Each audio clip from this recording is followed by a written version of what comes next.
Alright, what's up vinyl community? My name is Eric. I live in St. Paul, Minnesota, in the Midwestern part of the United States. Kind of a vinyl collector. This is one of the companies I work for, Garter Records, which is also located in St. Paul, right on the edge of Minneapolis. So if you're ever in the neighborhood, I'd love to have you stop by. I pulled out some 10 pieces from my personal collection that I'm pretty proud of, and I thought would be a good way to introduce myself to the vinyl community on YouTube. So without further ado, most of this is like psych rock, avant-garde, jazz, and progressive kind of music. But the first one is, I have an original UK press of Pink Floyd Metal. Got this from a local shop in St. Paul called Barely Brothers Records. Very happy about it. I love these textured and laminated covers that they released in the UK. If I could afford it, I would probably have a much larger collection of records that were released in the UK. But this is probably definitely one of my favorite Pink Floyd albums. There's a couple that are ahead of it, but I just had to have this. Very proud of it. I actually sold my US copy for it. And there are a couple Pink Floyd records that I put in this stack today. Here I have an original 360 sound press of the United States of America on Columbia Records. I believe this was 1967. Kind of, you might say this is kind of experimental rock. There's female vocals. Joseph Bird, I don't really know much about it, but a couple of these guys went on to do other things. I'm very impressed by this record. You can't overdo it, but it's along that vein of true talent within the 1960s psychedelic scene. There's a lot of stuff out there that was just pretty subpar, and at least in this case, the musicians were very, very talented, and it's a great album. It's worth checking out. Here I have Soft Machine Third. This is actually a white label promo copy. This is probably, I know this is cliche, but this is probably my favorite Soft Machine album. Not as big into the earlier stuff, and I do like a lot of the later stuff like Softs and Bundles, but this album just definitely stands out, and you can tell that they had put a lot of thought into it. And it has one of the most memorable gatefolds of all time as well. So it's just flawless. Nothing to dislike about this album at all. Very avant-garde. These guys are from Europe. I believe they were kind of peers, friends of the early formation of Pink Floyd and AMM, bands like that. Very interesting experimental jazz rock. They kind of moved away from a lot of the more, if you will, Canterbury scene stuff, more into a little more sophistication as they got into their later albums. But anyway, great band. You got Robert Wyatt. Steve Hillage was in the group for a while later on, I believe. Early formation had Kevin Ayers, who went on to have a solo career. Yeah, great album. Other names are not, I'm bad with names, so I just listen to these, really. Some bands I know names, every member who was ever in the group, but that Soft Machine is not one of them.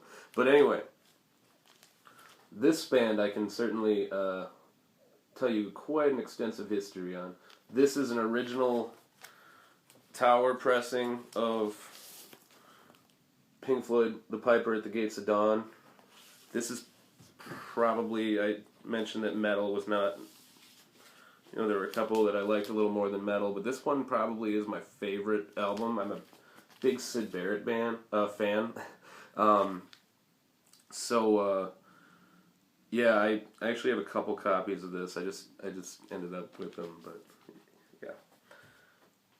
Can't tell you anything historically about this group, but really cool stuff. I actually listen to this fairly often. This is the only album of theirs I have, but the West Coast Pop Art Experimental Band, Volume 2, the original press on the 3-tone reprise label. I picked this up in Portland a while back when I was on vacation out there. Just great fucking album. Just every one of their albums, for the most part, is worth checking out. Here I have a kaleidoscope. I believe they were from California. There was also a kaleidoscope from Europe as well. I don't know that much about them, but this is one of their earlier albums, maybe even their first one, Side Trip. There's a lot of kind of folk influence in this, kind of raga, Ravi Shankar kind of influence with this group. Really cool album. You don't see it very often. This is the original yellow label on Epic. If you find one of these around, you should certainly check it out, depending on what you're into. This one I'm pretty proud of. This is not the original UK press, because, let's just face it, they go for serious money, but this is the original date label, original press of the Zombies, Odyssey and Oracle. This album is just amazing. Like, this is a must-have in some form. Definitely one of my favorites. Very poppy, kind of almost like the Beach Boys at times. This album, I related a lot to Pet Sounds. Just easy to listen to. A lot of people will get into this. If you're ever thinking about getting a gift for your girlfriend's birthday or something, get her a reissue of this or something. I'm sure she'll like it. Alright. This I picked up the other day from the Electric Fetus in Minneapolis. I can't believe what they charged on this. The price is unbelievable. But this is an original UK press of Gentle Giant's first album. Gentle Giant, of course, were from, I forget, like Canterbury, England or something. And as you can see here, it is the original Spyro Vertigo. It just so happens that before I found this, I had purchased an Italian press of this as well from 1970. So now I have 2 copies of their first album. To be honest with you, I think I like their second, third album. I get a lot more into Octopus and Acquiring the Taste in a Glass House more so than I'm into this one, The Power and the Glory. This one's great, but they hadn't totally found their sound yet, but really cool find. I mean, it was only $16. This goes for a lot more money than that. I don't know. The last 2 I have here, I would certainly consider holy grails. The only reason, probably the likelihood of why I found these is because I live in the same city that these groups were from. They were kind of like local legends. But one of them is pretty coveted. Like, it's garage rock with a very psychedelic garage rock, local from Minneapolis, St. Paul, and I know that there's been a repress of it lately, but not a lot of people know about it. Both these groups, not a lot of people know about, but the other one is probably my most sentimental piece that I have in my entire collection. It's beat up, but I'll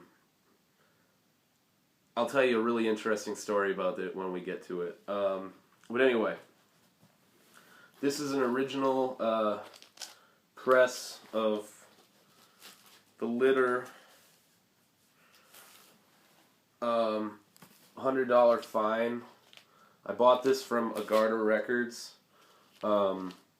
In fact, they played here recently, so I got what's his name, Zippy Kaplan and Denny Waite to sign this for me. I don't know how I feel about that. I'm not a big autograph guy, but this is actually amazing. I've listened to all 3 albums, and this is probably my favorite. Somehow I just ended up with it. Great psychedelic rock, kind of garage garage influence. I'm sure these guys, when they made the album, they were probably only around, like, either just out of high school or something, and really nice guys. I got to speak with them a lot during the show, and you know, they were very happy to see that somebody came in with this. They were just like, you know, I don't even own a copy of that anymore. Great band, The Litter. They're from Minnesota, and this is the big boy right here. This is my original CA Quintet, Trip Through Hell, 1969, I believe, 1968, on the pink label Candy Floss. I believe there was not another LP that was released on this label.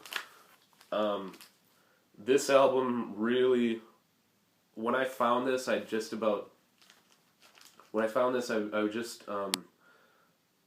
was in kind of a state of shock. It's something that you never see this.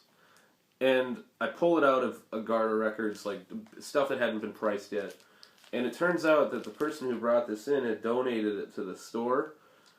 And as it turns out, some Dunn brothers here in local Twin Cities area found this in a dumpster behind a Dunn Brothers coffee shop and brought it to Agartha Records and just gave it to the store. My boss, Dylan, had no idea what this band was at the time. And I just was like, you're kidding me. It was like the record was meant to come to me. I'd been wanting one of these for a long time. In this condition, it's not worth that much, but I mean, my top dollar that I was willing to spend on one of these was about $500, and you really don't see it, and honestly, it probably would have still been in this condition, and I would have just had to say no to it, because that's a lot of money for a beat-up record. This thing does not skip. It's beat, but, I mean, it's just beautiful. It's got the white backside, and then somebody looks like a dog might have chewed on it. Imagine that. Somebody wrote, I really want to find this guy, Jean Edward Brown, Loin, 1969. Yeah, the first thing I saw was this Candy Floss label. This is one of the most amazing psychedelic records I've ever heard. Sounds a lot like the Electric Prunes or something, but, you know, Trip Through Hell Part 1, you know, Cold Spider, Underground Music. It's like, what were they thinking? I interviewed a couple members of this group. One of their, not the drummer who was on here, Rick Patron, but Rick Johnson. I interviewed Ken Irwin, who was the main guy. And I believe I did get to speak to Tom Poling Jimmy Irwin, but I just briefly over email said, hey, I'd love to have you autograph this for me, but then I decided against it. Ken Irwin, I asked him one time, what were you thinking, honestly, making this record? And he just said, I just wanted to make something different. And that they did. And really, really important piece of psychedelic history and memorabilia here. Original CA Quintet. They probably only sold about 500 of them. And it's just a really cool memento, I guess. I think I might, probably not going to go play Frisbee with this one.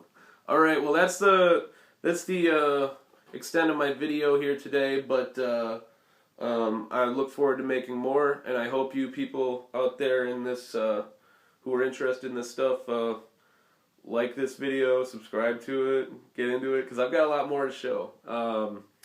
So thank you. Have a great Sunday morning.